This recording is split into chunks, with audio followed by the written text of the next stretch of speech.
Hello, welcome to science kitchenette. സാധാരണ തട്ടുകടകളിൽ നിന്നും കിട്ടുന്ന വളരെ രുചികരമായ ഒരു വിഭവമാണ് മുട്ട ഗ്രീൻ പീസ് ഫ്രൈ. ഇത് നമുക്ക് വളരെ എളുപ്പത്തിൽ തയ്യാറാക്കിയെടുക്കാൻ പറ്റിയ ഒരു വിഭവമാണ്. അതേപോലെ നല്ല സോഫ്റ്റ് പൊറോട്ടയുടെയും ചപ്പാത്തിയുടെയും കൂടെ നല്ല ബെസ്റ്റ് കോമ്പിനേഷൻ തന്നെയാണ്. അപ്പോൾ നിങ്ങളെൻ്റെ ചാനൽ ആദ്യമായിട്ടാണ് കാണുന്നതെങ്കിൽ പ്ലീസ് ഒന്ന് സബ്സ്ക്രൈബ് ചെയ്തേക്കണേ. വീഡിയോ ഇഷ്ടപ്പെട്ടാൽ ലൈക്ക് ചെയ്യുക, ഷെയർ ചെയ്യുക. മുട്ട ഗ്രീൻ പീസ് ഫ്രൈ തയ്യാറാക്കുന്നതിനായി 3 മുട്ട എടുത്തിട്ടുണ്ട്. അതേപോലെ തന്നെ 1/4 കപ്പ് ഗ്രീൻ പീസും എടുത്തിട്ടുണ്ട്. ഞാനിവിടെ ഫ്രോസൺ ഗ്രീൻ പീസാണ് എടുത്തിരിക്കുന്നത്. ഇനി ഇതിലേക്ക് നന്നായി പഴുത്ത ഒരു തക്കാളി, എരിവിനാവശ്യമായ പച്ചമുളക്, ഒരു കഷ്ണം ഇഞ്ചി, കറിവേപ്പില, ഒരു വലിയ സവാള, ഇതെല്ലാം ചെറുതായി അരിഞ്ഞെടുക്കാം.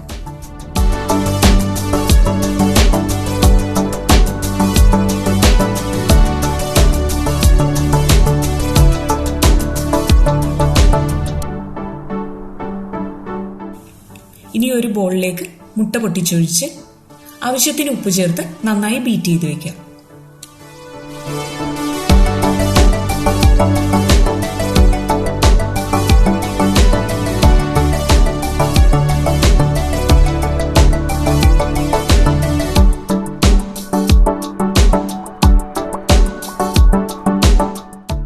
ഇനി ചൂടായ പാനിലേക്ക് 1.5 ടേബിൾ സ്പൂൺ വെളിച്ചെണ്ണ ഒഴിച്ച് ഇതിലേക്ക് സവാള ചെറുതായി അരിഞ്ഞതും ഇഞ്ചി, പച്ചമുളകും കറിവേപ്പിലയും ചേർത്ത് നന്നായി വഴറ്റിയെടുക്കുക.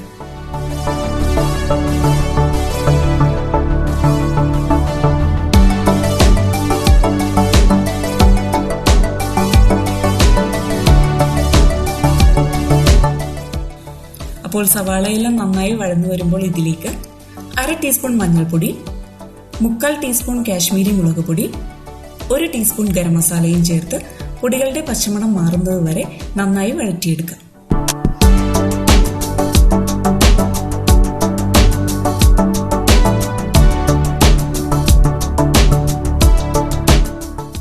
ഇനി ഇതിലേക്ക് തക്കാളി അരിഞ്ഞതും ആവശ്യത്തിന് ഉപ്പും കൂടി ചേർത്ത് ഈ തക്കാളി നന്നായി വഴറ്റിയെടുക്കാം.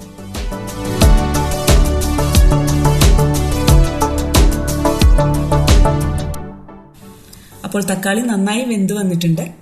ഇനി ഇതിലേക്ക് ഗ്രീൻ പീസ് ചേർത്ത് നന്നായി യോജിപ്പിക്കുക. ഏകദേശം ഒരു 1 മിനിറ്റ്.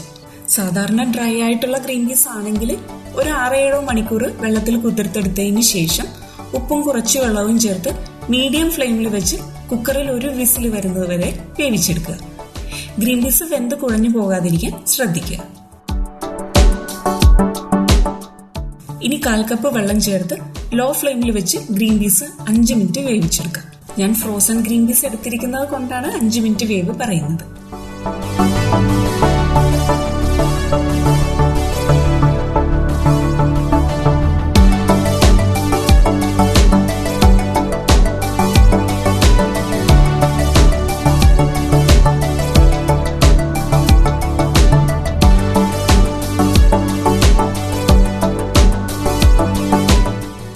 അപ്പോൾ ഇതിലെ വെള്ളമെല്ലാം വറ്റി വന്നിട്ടുണ്ട്. ഇനി ഇതൊരു സൈഡിലേക്ക് മാറ്റി ഈ പാനിലേക്ക് വീണ്ടും 1 ടീസ്പൂൺ വെളിച്ചെണ്ണ ഒഴിച്ച് ഇതിലേക്ക് ബീറ്റ് ചെയ്ത് വെച്ചിരിക്കുന്ന മുട്ടയും 1/2 ടീസ്പൂൺ കുരുമുളക് പൊടിയും ചേർത്ത് ആദ്യം മുട്ട മാത്രം ചിക്കി വറുത്ത് അതിനുശേഷം ഗ്രീൻ പീസ് മസാലയും മുട്ടയും കൂടി ചേർത്ത് യോജിപ്പിച്ചെടുക്കാം. ഏകദേശം ഒരു 2 മിനിറ്റ്.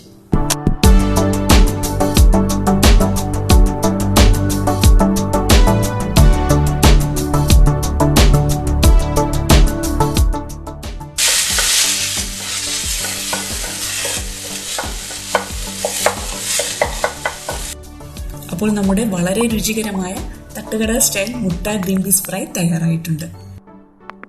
ഇത് ചെറു ചൂടോടെ തന്നെ സെർവ് ചെയ്യാം. സെർവ് ചെയ്യുന്ന സമയത്ത് ചെറുതായി അരിഞ്ഞ സവാളയും മല്ലിയിലയും കൂടി ഇതിലേക്ക് ചേർക്കുക. എല്ലാവരും ട്രൈ ചെയ്ത് നോക്കുക. Thanks for watching.